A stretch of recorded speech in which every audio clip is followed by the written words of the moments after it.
these three mistakes will ruin your email marketing efforts. So by all means, avoid them. In this video, I'm going to break down those three deadly sins, I call them, with email marketing and what you should be doing to avoid those. The first mistake that I see business owners make with email is they don't plan for good deliverability.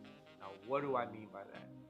So if you're not familiar with email deliverability is the ability to deliver your emails and it land in somebody's inbox appropriately. For deliverability, what happens is your emails end up in spam, they don't get delivered at all.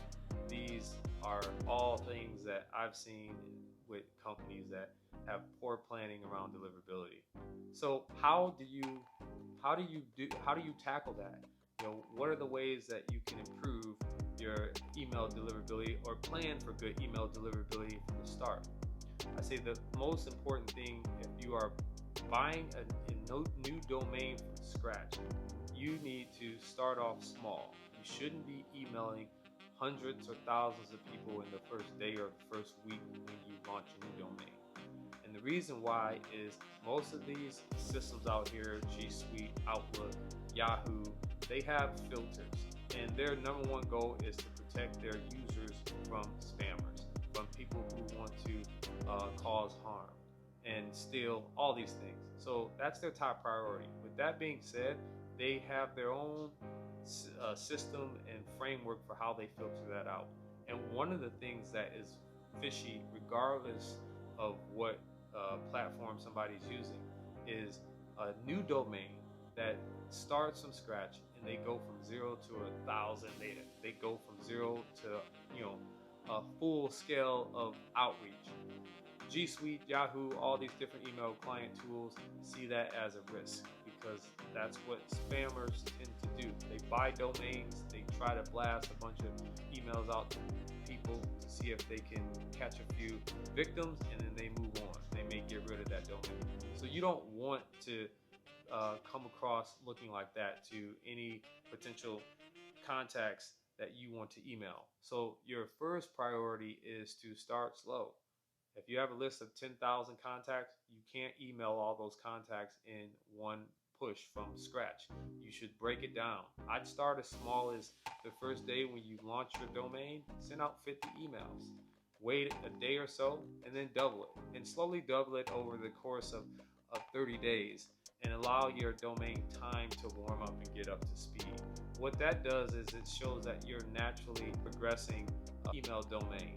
It looks a little bit more, it looks a lot less fishy, I guess you could say that. So I'd say that would be the first thing. I'd say the next thing that you want to do is don't use your main domain for any cold email outreach. You should buy a separate domain. I've seen this happen a lot, and we've helped companies recover ruined domains or pretty much close to ruined domains simply because we had to go through a rigorous process to get things built back up, but I don't want you to go through that. So buy a separate domain from your main domain if you're going to be doing cold outreach. Even if you're doing warm outreach and you purchase a new domain, use your old domain if it's still in good shape to let your people know that you will be sending from a new domain. That way they can be prepared, and if they value your content, they can save that domain, that email as their favorites, and then they will be more receptive to you sending them information. So I think those are the baseline things that you want to do when it comes to just setting up your domain. And the last thing I'd say is monitor the reputation, because there's tools out there that you can use to see if your domain is in good health, or if you've been flagged for spam or blacklisted. MX Record. There are tons of tools that you can use for free to check the health of your domain. So as you launch a new domain, you should be checking it on a regular basis. I actually think it's good to check your domain reputation, if not once a month, once a quarter at least, to see if you've been flagged, if you've been blacklisted, and then take the necessary actions you need to correct them. But I'd say that's number one. The second biggest mistake I see companies make with email marketing is they don't have a customer journey map planned out for their customer journeys. This is one of the most important things that you can do for your email marketing efforts or even digital marketing efforts. Because here's the thing, how are you going to know what happens next with the relationship of your target audience if you don't have a map for it? It's just, and I say this all the time, it's like if I got in a car and I drove from Detroit to Los Angeles, which is an incredibly long drive, I will need to have some kind of map to guide me so I can get there in the most efficient way. It's the same thing with your business and your email marketing. If you don't have a map of what happens next when your audience does one thing versus another, then how are you going to build a relationship with them if you don't have a plan?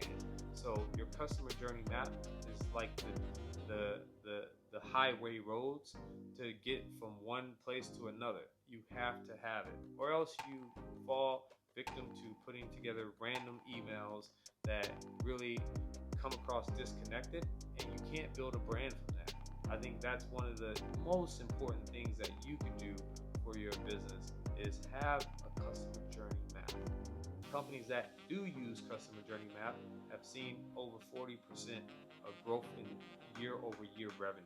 That's an incredible stat. So with that being said, it pays for you to focus on having a customer journey map. It not only keeps you in tune, it keeps your audience in tune. It gives a game plan for how to take that conversation to the next level, how to get those small commitments, those small yeses. You have a plan for that. If you don't, then you're going to be like a fish out of water. You're going to be scrambling to come up with new campaigns that have no relation to the previous campaign or what your audience is interested in. So this is a must. You have to have this. The last one is you have to have an optimization strategy in order to be successful with email marketing. We helped one of our clients generate over $140,000 of revenue in a single month because we had an optimization strategy. And what is an optimization strategy? I talked about the two things, the email deliverability, and I talked about customer journeys. Well, the optimization strategy optimizes your customer journeys. I don't care what you've been told in terms of the perfect email flow that's going to help you do this or generate tons of revenue. The reality is, most of the time when you launch a new campaign, new flow, if you don't have existing data, you don't necessarily know if what's going to work versus what's not, and there's a good chance that is not the best campaign that you can possibly put out. The only way you get really good at the campaigns you put out is through testing. So the first couple campaigns that you're going to put out is just a rough estimate. It's a hypothesis that is based on zero to no data. So once you figure out and you run a couple campaigns, now it's time to open the hood back up, get in there, and start coming up with a hypothesis of what you can test that works, that you could try differently, what works versus what doesn't. And if you continue to do that, optimize over time, on a regular basis with your campaigns, you're going to see them get better. I spent a whole year actually doing this with LinkedIn when we were trying to figure out the outreach strategy that would get us leads. It took me a long time, but we figured it out. And the thing that I learned was the testing is what helped us figure out how to get better. It's what helped us get better, actually. And I say the same thing to you, whether it's your email marketing, your digital marketing, you have to have an optimization strategy. You can't trust that the initial strategy that you came up with is going to get you the results that you want, because most likely it won't. It won't. And it's important to have the mindset of failing forward and failing fast. I think the more experiments that you can come up with, and the more experiments that you can really put into practice and test and learn from, the faster you're going to grow as a business. And if you grow, the faster you grow as a business, the more revenue you're going to have to be able to do the things you want. So, if you like this video, all I'm asking you is hit the like button. And if you can share it if you want, but all I want right now is for you to hit the like button. So